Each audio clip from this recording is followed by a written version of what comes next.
নাহমাদুহু ওয়া নুসাল্লি আলা রাসূলিহিল কারীম আম্মা বা'দ। কোরআন গবেষণা সিরিজের সূরা নাস এর তৃতীয় পর্বে আপনাদেরকে স্বাগতম। প্রথম পর্বে আমরা জেনেছিলাম যে আল্লাহ রাব্বুল আলামিন বলেছেন রব্বিন নাস, মানুষের রব। এখানে রবকে আন্নাস এর দিকে ইজাফতের মাধ্যমে আল্লাহ মানুষকে সম্মানিত বুঝিয়েছেন, মানুষকে সম্মানিত করেছেন যে মানুষের একজন রব আছেন, একজন অভিভাবক আছেন। মানুষ অভিভাবকহীন না, এই মহাবিশ্বে মানুষ অসহায় না। আজকে আমরা জানব যে এখানে এই সূরার মধ্যে আল্লাহ তার সিফাত তিনটে ব্যবহার করেছেন, রব্বিন নাস, মালিকিন নাস, ইলাহিন নাস।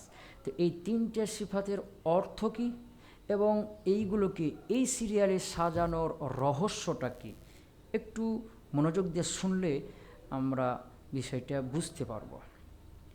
তো প্রথমটা হলো রব্বিন নাস, মানুষের রব। রব অর্থ কী? রব অর্থ হলো যিনি শূন্য থেকে সৃষ্টি করেছেন এবং সৃষ্টির জন্য যা কিছু প্রয়োজন সব কিছুই তিনি দিয়েছেন। যেমন আল্লাহ মানুষকে শূন্য থেকে সৃষ্টি করেছেন এবং মানুষের জন্য যা প্রয়োজন পৃথিবীতে, আগুন, পানি, বাতাস, রাত দিন, সূর্য, চন্দ্র, গাছগাছালি, বৃষ্টি, ফসল, পাহাড়, পর্বত, নদী, নালা, সমুদ্র, যা প্রয়োজন মানুষের জন্য ফুল সেটআপ আল্লাহ রাব্বুল আলামিন পৃথিবীটাকে করে দিয়েছেন। এই জন্য তিনি হলেন রব্বিন নাস, মানুষের রব। মালিকিন নাস, মালিকিন নাস মানে তিনি মানুষের মালিক। ইলাহিন নাস মানে মানুষের ইলাহ। ইলাহ অর্থ হলো মাবুদ। মাবুদ হলো যাকে অনুসরণ করা হয়, যাকে মেনে চলা হয়, যার হুকুম, বিধান, আইন কানুন মেনে চলা হয়, তিনি হলেন ইলাহ বা মাবুদ। আর মানুষ হলেন আবেদ, গোলাম।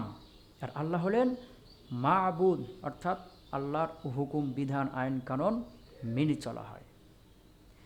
এখন এগুলোকে এই সিরিয়ালে সাজানোর রহস্যটা কি? সাজানোর রহস্য হলো মানুষ প্রথমে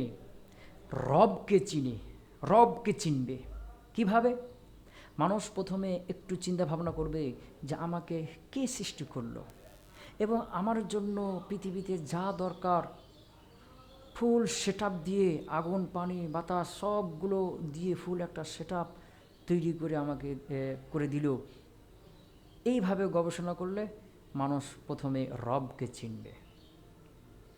এরপরে মানুষ যখন আরেকটু গবেষণা করবে, আর একটু গভীরভাবে ভাববে, তখন বুঝতে পারবে যে আমাকে যিনি সৃষ্টি করলো, আমার জন্য যা কিছু প্রয়োজন পৃথিবীতে সব কিছু তিনি দিলেন, তাহলে তো তিনি আমার মালিক, তিনিই আমার মালিক। মালিক চিনতে পারবে। এরপরে মানুষ যখন আরেকটু গবেষণা করবে, আর একটু গভীরভাবে ভাববে যে যেহেতু তিনি আমার মালিক, তাহলে আমার দায়িত্ব কী, কর্তব্য কী? মালিকের বিধান মানা, মালিকের গোলামি করা, মালিকের কথা মতো চলা, মালিক যা বলবে সেটা মেনে চলা। এই জন্য তিনি ইলাহিন নাস। সম্মানিত দর্শক শ্রোতা, এখন আপনাদের সামনে জরুরি একটা কথা বলবো, একটু মনোযোগ দিয়ে শোনার চেষ্টা করবেন। সেটা হলো গণতন্ত্র। গণতন্ত্রের বক্তব্য হলো সকল ক্ষমতার মালিক জনগণ। গণতন্ত্রের এই বক্তব্যটা এক নম্বরে প্রথমত এটা একটা মিথ্যা কথা, এটা একটা ভুয়া কথা, যার কোনো ভিত্তিই নেই। কিভাবে? কারণ জনগণ সকল ক্ষমতার মালিক কিভাবে হয়? জনগণ কি সূর্যের মালিক? জনগণ কি চাঁদের মালিক? জনগণ কি আসমানের মালিক? জনগণ কি এই জমিনের মালিক? জনগণ কি এই ফসল উৎপাদনের মালিক? জনগণ কি আগুন, পানি, বাতাস, এই পশু প্রাণী, এই পাহাড়, সমুদ্র, এগুলোর মালিক জনগণ? জনগণ কি তার নিজের প্রস্রাব পায়খানার মালিক? সে কি নিজের ইচ্ছামতো প্রস্রাব পায়খানা করতে পারে? প্রস্রাব পায়খানা যদি চাপ আসে সেটাকে নিজের ইচ্ছামতো কন্ট্রোল করতে পারে? মানুষ কি তার সুস্থতা এবং অসুস্থতার মালিক? নিজের ইচ্ছামতো সুস্থ থাকতে পারবে? মানুষ কি তার জীবন মৃত্যু মালিক? সেই ইচ্ছামতো জীবিত থাকতে পারবে? তার কিসের মালিক জনগণ? এটা ডাহা, ভুয়া, মিথ্যা একটা কথা, যার কোনো ভিত্তি নেই।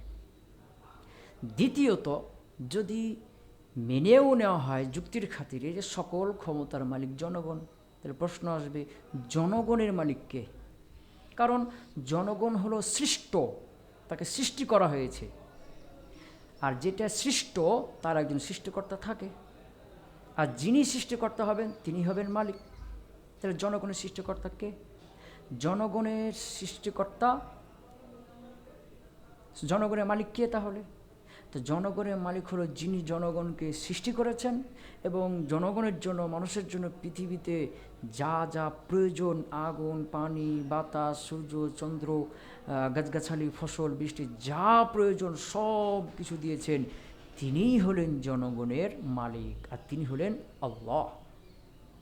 যদি বলেন যে আল্লাহর মালিককে, এটা প্রশ্ন করা ঠিক হবে না। কেন? আল্লাহ তো সৃষ্টই নন, আর যিনি সৃষ্টই নন তাহলে সৃষ্টিকর্তাও নাই, মালিকও নাই। আর জনগণ সৃষ্ট, তাহলে জনগণের সৃষ্টি করা থাকবে, মালিক থাকবে। সম্মানিত হাজির, তাহলে এখন কি দাঁড়ালো? গণতন্ত্রের বক্তব্য অনুযায়ী সকল ক্ষমতার মালিক জনগণ, আর জনগণ বক্তব্য অনুযায়ী চলবে, জনগণের মালিক হলো কি? আল্লাহ। তাহলে রাষ্ট্র চলবে জনগণের কথায়, জনগণ চলবে আল্লাহর কথায়। তাহলে মূলে কী দাঁড়ালো? রাষ্ট্র চলবে আল্লাহর কথা অনুযায়ী।